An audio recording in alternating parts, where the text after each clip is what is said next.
HLW everyone, आज के video में आप सुनाने वाले हैं प्रेम रागिनी का अनूठा एहसास। और इसी तरह का कोई और भी कहानी सुनाना चाहता है तो चैनल को सब्सक्राइब जरूर करें। चलिए अब कहानी शुरू करते हैं। अंजलि की आंखों में सपने पलने बड़े नाजुक थे।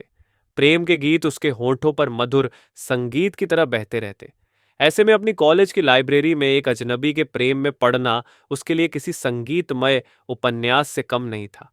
वह अजनबी कोई और नहीं, करण था। एक शांत स्वभाव का, आंखों में गहरी समझ और मुस्कुराहट में ढेर सारी मिठास ली। अंजलि को पहली दफा करण तब मिला जब एक किताब को लेने के लिए दोनों ने साथ में हाथ बढ़ाया। किताब पर उंगलियों का स्पर्श महसूस होते ही दोनों की निगाहें मिली और उस लम्हे ने उनके दिल के तारों को जैसे छेड़ दिया। दिन बीतते गए और लाइब्रेरी की यह छोटी सी मुलाकात बेंच पर बातों में बदल गई।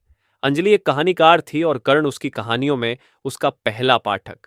एक दिन अंजलि ने करण को अपनी सबसे खास कहानी सुनाने का निर्णय लिया। यह कहानी एक ऐसी राजकुमारी की थी जो अपने सपनों के राजकुमार की प्रतीक्षा में थी। कहानी सुनकर करण की आंखों में जो भाव उमड़े, उसने अंजलि के दिल के सबसे गहरे कोने को छुआ।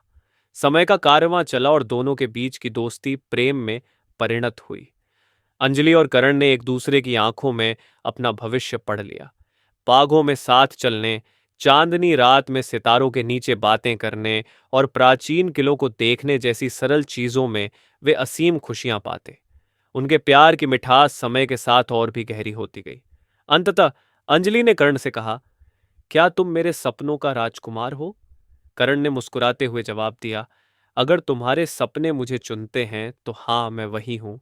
उस दिन से वे अटूट प्रेम की एक अनूठी परिभाषा बन गए। उनका प्रेम संगीतमय हो गया, जिनके हर स्वर में आत्मीयता और विश्वास की धुन थी। अंजलि और करण का प्रेम संसार के सब बंधनों से परे था। जब भी वे साथ होते, उनके चारों ओर का माहौल ही बदल जाता।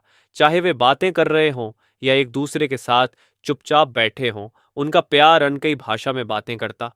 करण अंजलि को हर रोज एक नया सरप्राइज देने की सोचता। कभी वह उसके लिए गिटार बजाता तो कभी उसकी पसंदीदा किताब से प्यारे अनशन को चुपके से उसके बैग में रख देता। अंजलि भी करण के लिए अनोखे उपहार बनाती। वह उसके लिए खूबसूरत पेंटिंग्स बनाया करती थी, जिनमें वे दोनों अपनी खुशहाल दुनिया में घिरे होते।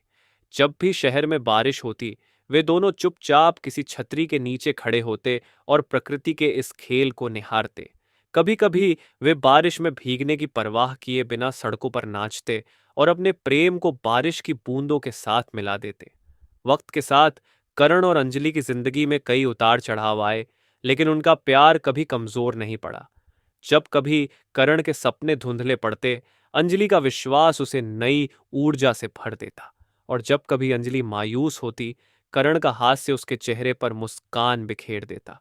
दोनों के बीच कोई शब्द नहीं होते, फिर भी उनकी आंखें सब कह देती। करण अंजलि के लिए वह आदमी था जो उसके सपनों में आता था, और अंजलि करण के लिए वह संगीनी थी जो उसकी हर धड़कन में बसी होती थी। करण ने एक दिन फैसला कर लिया कि वह अंजलि को अपने प्यार का इजहार एक खास तरीके से करेगा। उसने अंजलि को एक नाव की सैर पर ले जाने का निमंत्रण दिया, जिसकी कोई भी लड़की सपने में ही कल्पना कर सकती थी। सुनहरा सूरज ढल रहा था और पानी पर उसकी लालिमा बिखरी हुई थी। नाव के बीचों बीच एक खूबसूरत टेबल सजा था। अंजलि जैसे ही नाव पर चढ़ी, करण ने उसका हाथ थामा और उसे टेबल तक ले गया। नाव धीरे धीरे झील में बढ़ने लगी और प्राकृतिक सौंदर्य से भरे वातावरण में उन्होंने साथ में खाना खाया। करण ने टेबल के नीचे से एक छोटा सा वृंदावन निकाला, जिसमें एक सुनहरी अंगूठी चमक रही थी। उसने अंजलि की आंखों में देखते हुए कहा, क्या तुम मेरे संगीत की धुन बनोगी हमेशा के लिए? वह लम्हा इतना जादुई था कि अंजलि की आंखों से खुशी के आंसू छलक पड़े। उसने अपने दिल की गहराइयों से हाँ में सर दिया। उस दिन के बाद से अंजलि और करण की जिंदगी एक संगीत की सुंदर रचना बन गई, जिसमें हर नोट प्यार और समर्पण की गाथा सुनाता था। वे साथ में जीवन के सुर और ताल को समझते गए और एक दूसरे के साथ हर पल को खुशियों से भरते गए। उनकी प्रेम कहानी ने सिद्ध कर दिया कि सच्चा प्यार सब परिस्थितियों में खिलता है और हर कहानी में प्रेम की अपनी एक रागिनी होती है।